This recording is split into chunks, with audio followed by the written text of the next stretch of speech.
Vampires. Vampires are supernatural or undead creatures. They come to us from several cultures, but primarily Romanian, Baltic, Slavic, Eastern European, and to some degree Greek mythology. The earliest tales of vampires exist in Slavic folklore.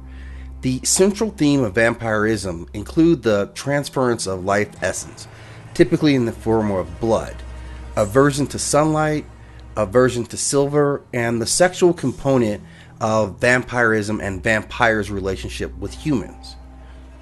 A vampire is typically described as a creature from folklore that subsists on feeding on the vital essence, generally in the form of blood, of living creatures.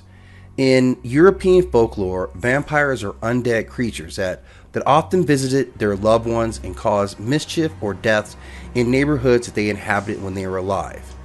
And there are many forms of what we would call vampires that include traditional vampires, but also succubus and the modern mythology of the Chupacabra. And vampires have been found in folklore and fiction in various cultures for hundreds of years, primarily in Europe. Central to vampirism, of course, is consuming blood, and that comes along with the physical traits of having sharp teeth or fangs to facilitate. And them being seen as undead creatures, they are said to be pale and shallow in their appearance. Again, these are dead creatures, and they spend their nights in graves or coffins, often containing their native soils. They are typically said to be pale in skin and range in appearance from grotesque to preternaturally beautiful, depending on the origins of the mythology.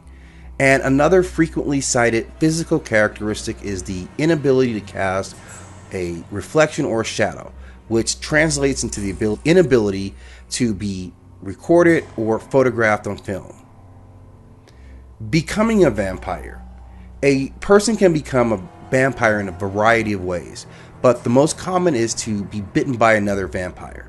Other methods include sorcery, committing suicide, a contagious disease, or as simple as having a cat jump over the person's corpse. Some believe that babies born with teeth or on Christmas or between Christmas and the Epiphany were predisposed to becoming vampires themselves. And there are many tools that the supposed vampire hunters would use that are deterrents to vampires. And these are most popularly the wooden stake through the heart, fire, decapitation, and of course their exposure to sunlight. And vampires are often depicted in mythologies as being repelled by garlic, running water, or Christian implements such as crosses and holy water. In some mythologies, vampires may enter a home only after being invited, and in others they are distracted by scattering simple items such as seeds or grains, playing on their compulsion to count, another component of mythology. The Story of Dracula is arguably the most important work of vampire fiction, and this is a tale of a Transylvanian count who used supernatural abilities, including mind control and shape-shifting, to prey on innocent victims, inspiring countless works afterwards. Although there has never been any historical connection between the character of Dracula and the actual mythology that would come from vampire stories. The Pillars of Vampirism. The first being the Transference of Blood, and we've talked in other videos about the importance of blood, and blood being a symbol of life force, and in many cultures is believed to contain a share of divine energy, or more commonly the actual spirit of the individual creature. The oldest ancient deity who was known to consume blood was probably Lilith.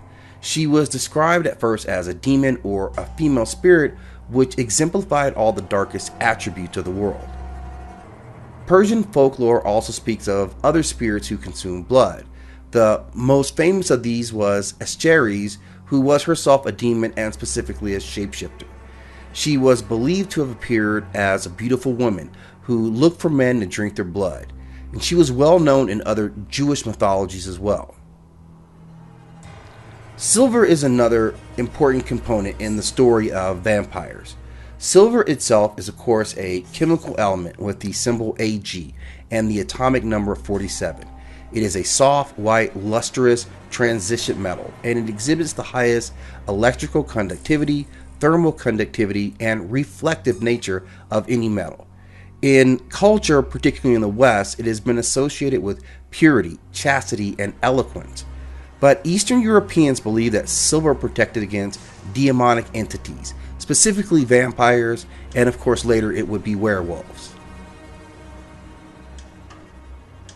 The aversion to sunlight. This is one of the most important themes of vampirism, and it very quickly establishes the vampire as being anti to nature or anti to the normal. The vampire is the ultimate creature of the night. It is dependent on the absence of what is the primary life giver for the planet, and thus places the vampire as being anti to life itself, reflecting its undead nature.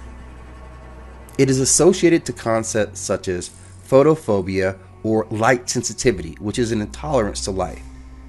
And photophobia is typically accompanies some form of albinism or a lack of eye pigment or a total color deficiency.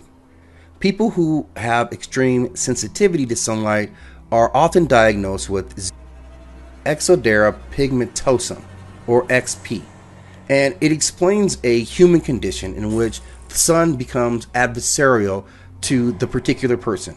For vampirism, this is a strong tenet of what a vampire is, and works more in the idea of the storytelling of vampire to position him as a more formidable creature, a night creature, something that is opposite to the safety of the day, and plays into ideas about dark and light themology.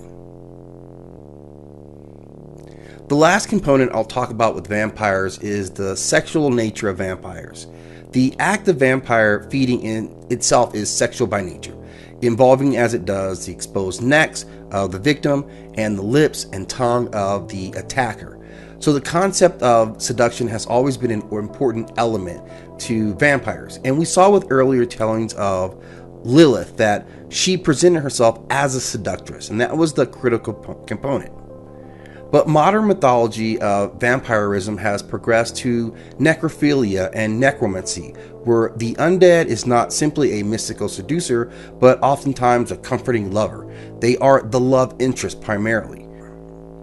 Necrophilia is a sexual attraction toward or sexual act involving corpses. It is classified as paraphilia by the World Health Organization. Necrophilia has been a very disturbing component of human behavior, but goes far back into our history. Herodotus suggested that the Greek tyrant Periander defiled his wife's corpse by using the phrase, Periander baked his bread in cold ovens. And acts of necrophilia are depicted in ceramic art from the Muchi culture, which reigned in North Peru from the 1st to 8th centuries Common Era. Hittite law from the 16th century to the 13th century explicitly permitted sex with the dead. And the way that the Diagnostics and Statistical Manual of Mental Disorders defines necrophilia is that it is marked by distress or impairment in important areas of function. There was Sergeant Francois Bertrand, who is known as the Vampire of Montparnasse, who was a sergeant in the French military. He was arrested in 1841 for the crime of necrophilia and jailed. He stated that his necrophilia impulses began early in life and were accompanied by headaches and often heart palpitations. He progressed to exhuming the corpses of both women and men from graveyards, whereupon he would eviscerate and dismember them before masturbating. He would later describe his experience with the corpse of a 16-year-old girl, and he says thusly, "I covered it with kisses and pressed it wildly to my heart. All that one can enjoy with a living woman is nothing in comparison with the pleasure I experience. After I had enjoyed it for about a quarter of an hour, I cut the body up as usual and tore out the entrails. Then I buried the cadaver again." The theme of the sexualization of the corpse of the vampire has been popularized in modern storytelling, such as the Twilight series or the Sookie Stackhouse series, True Blood. And the idea has gone from the corpse being a taboo, something that you did not touch, to something that is embraced and even sought after. And this has affected the telling or the myth of vampires as much as any single component of the overall story. Vampire or the myths of vampirism live strong and reflect an idea about a culture and a people. Their comfortability both with the idea of sexuality and necromancy or necrophilia tied into one, but also the concept of the dead coming back to life and being pursued by those of the living.